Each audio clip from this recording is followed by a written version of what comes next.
So how about you? On a scale from 1 to 10, where would you put you in terms of wanting slash needing control? And where does your control, desire for control come from? I've also recently heard from a psychologist share that the vast majority of stress that we experience comes from this place of in a person of wanting slash needing control. And that if we learn how to release that control, let go of that control, it would tremendously affect our overall health, well-being, and happiness if we just learn how to relinquish control. Welcome to the EQ Gangster podcast, where you will learn practical tools to grow your mental and emotional health and intelligence to be the best version of yourself, both at work and at home. It is real, raw, and transformational. The journey of emotional growth isn't easy, but it's worth it. I believe in you.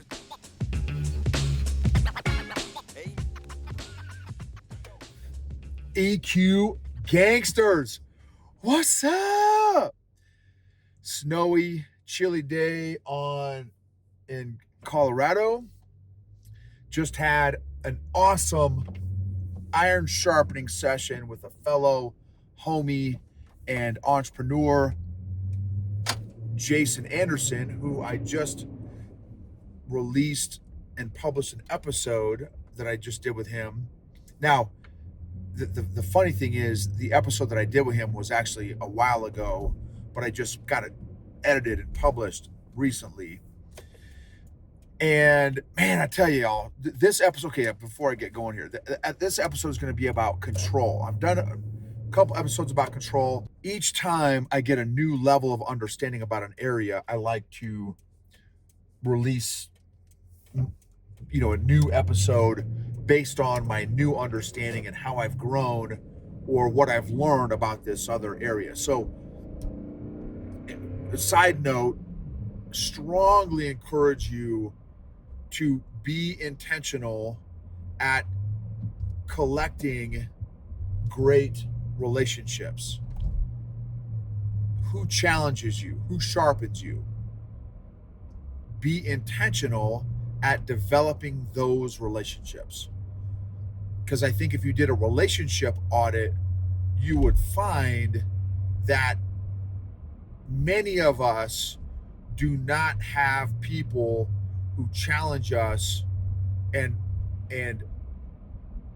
help us become better in every area of our lives. And the older I get, the more important for me those type of relationships are. So, met with Jason. He's again, if those of y'all that have listened to his episode that recently dropped, he is the founder and president, CEO of Veteran PCS. It is a business that helps veteran and military families move duty stations between military bases, or again, just move. And it's phenomenal. Veteran PCS, definitely check that out. And I love talking with entrepreneurs because it's just a different thought process, different dynamic. And I love talking to leaders. I love talking to a lot of people, but there's definitely something unique about entrepreneurs that I really enjoy. One, because I've been an entrepreneur for a long, long time, 25 years. So there's a lot of connection, a lot of relatability. One of the things we were talking about today is control. He's got some control issues. I definitely have some control issues. And I have not thought deeply yet about where do my control issues come from? And here's a thought, and I just got done with the EQ Mafia last night, And an interesting thing about the EQ Mafia, or interesting reflection point that I had about the EQ Mafia, is that preparation time is never wasted time. Preparation time is never wasted time. A new insight that I got from the EQ Mafia last night: reflection time is never wasted time. Reflection time is never wasted time. And that's coming from somebody who I've, for all intents and purposes, I was scared to have any reflection time for the first 4 decades of my life. I did a little baby amount of reflection time, but rarely, and I wasn't good at it. The older I get, the emotionally healthier I get, the better I'm getting at reflection. Now, I'm not saying I'm good at reflection yet, but I'm getting better at it. And I'm seeing a lot of value in getting better at reflection time. So that's a few side lessons there. So Jason and I are talking about this control deal. Where his control issues come from, or my control issues come from. What's interesting is, though we both have control issues that we're working through, his come from a different spot, at least upon initial reflection, than mine do. His, and I don't want to necessarily share the details of his business, but just, he kind of made a connection between, he's like, man, just talking about this, I think some of my control issues are coming from a almost like a people pleasing, like, I want to control everything so that I don't get rejected and I can maintain good relationships with people. And to control that maybe that interaction, control just some decision making, that kind of thing, to minimize conflict, because he's in the past has not been a big fan of conflict either, and also maybe that's also some a bit attached to the people, maybe some people pleasing in there, because he and I have the very similar personalities in terms of we're both influencer personalities. So that I'm thinking, like, man, I've done a lot of growth in the people pleasing department, where not that I don't have some people pleasing still left in there. I think I do, but it is absolutely not what it used to be. I can definitely tell you that. So, but I'm sure I know I have some people pleasing still in there, but it is very, very minimal compared to what it used to be. So I don't think that's what my control freakness is coming from. So now, I'm hearing him externally process where he feels his control issues are coming from. And then I'm kind of chewing on, okay, well, what, because he's got some really great insights, and he's got some really good self-awareness. And I love talking to people that have good self-awareness, because it helps me, like, oh man, I've never made that connection before. How they make that connection? Where did they come? How did they get to that conclusion? Right. So it's like lifting weights with somebody who's in better shape than you, or doing jujitsu with a higher belt. When you roll with a higher belt, it's like, wow, how did they get to that move? And where did they see that move? How did they, so for me, I feel like my control issues may, just upon initial reflection, have some sort of connection to my relationship, my foundation relationship with money, which, if you followed the podcast for any length of time, here's the quick story. This will be a review if you've been listening to a long time, the podcast. When I was 6 years old, 6, 7, 8 years old, somewhere in that time frame. I was playing in my room upstairs, and I hear this pandemonium break out downstairs in the kitchen. I'm like, man, what? Like I'm just hearing this loud, like booms and bangs and loud voices, and my little 6-year-old brain is like, what is going on? So I run downstairs to this scene. My 4'10" Hispanic mother is literally hiding behind the kitchen island.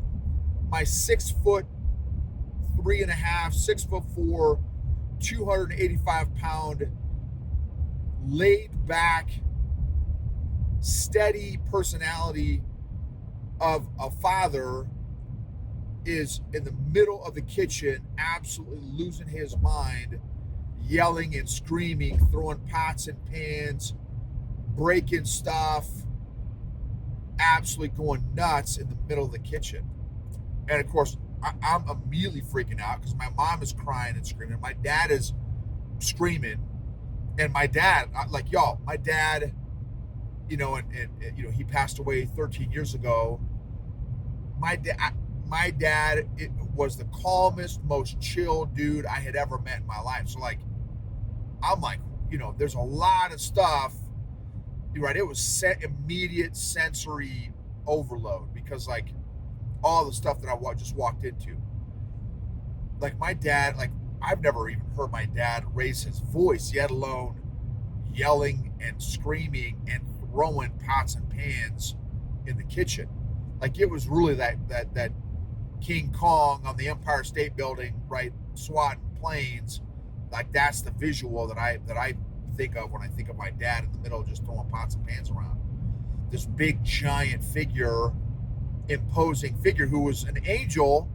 I've only known him to be an angel teddy bear, and now is losing his mind. So here's the deal. Dust settles, my folks start to chill out, calm down, and I realize that when the dust settles, their big intense family fellowship, their big argument, fight was about this thing called money.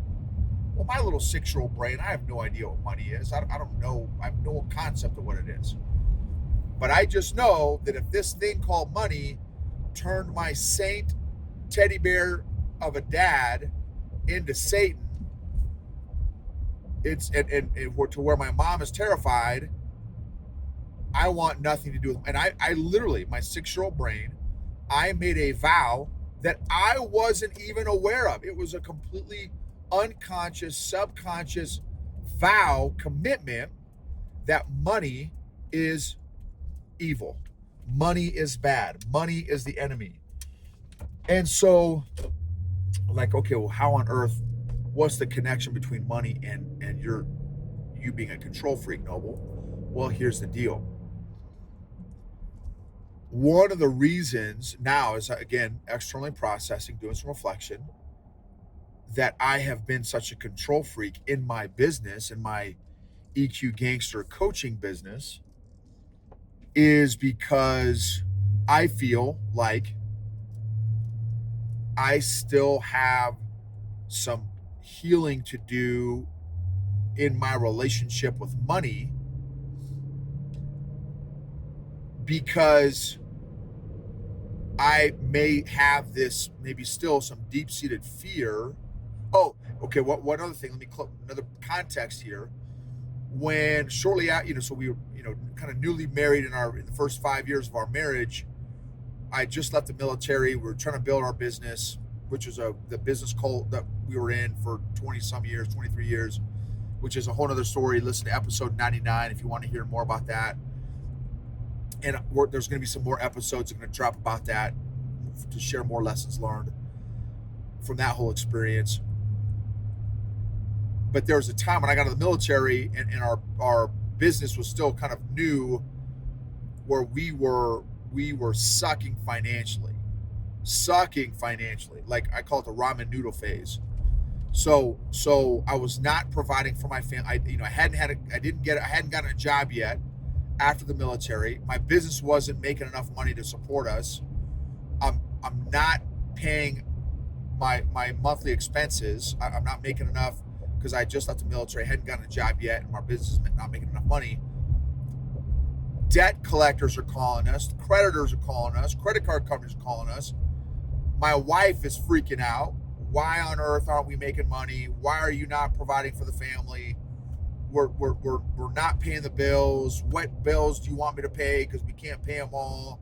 I'm barely making, being able to pay our mortgage, the light, like it was, I'm telling you, it was bad news bears. And as a man who was raised to be the provider of my family, to not be in a position to provide for my family, man, I'm telling you, it messed with my mojo.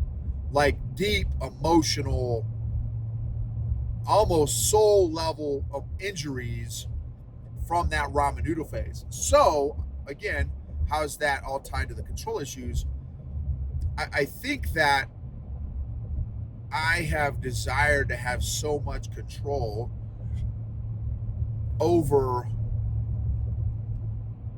the, me providing for my family, that releasing control to God, even though I know God is my source and my provider, and he gives me the ability to do what I do, I still subconsciously want to control so much the quality of everything that I do, which on the surface is not a bad thing, right?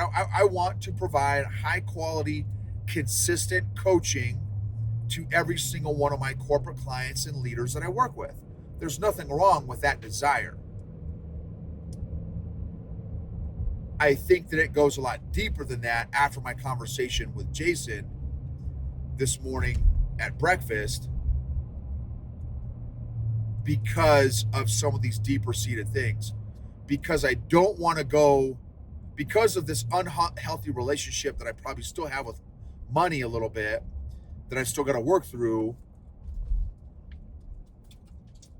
I want to make sure that I am providing for the family, that I am maintaining a strong control over our finances in terms of providing, because I don't want to go back to the ramen noodle phase, because it was so emotionally traumatic and relationally traumatic. Not just emotionally, but in our marriage, man, it was traumatic. And so now I've got this hardcore control thing about money, because I don't want to go back to ramen noodle phase, and I saw what money did to my parents.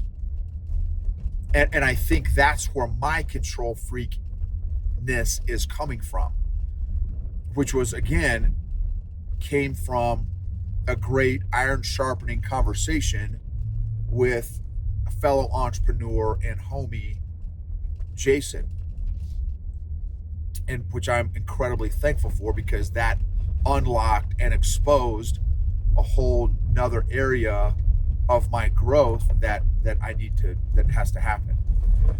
So how about you? On a scale from 1 to 10, where would you put you in terms of wanting / needing control? And where does your control, desire for control, come from?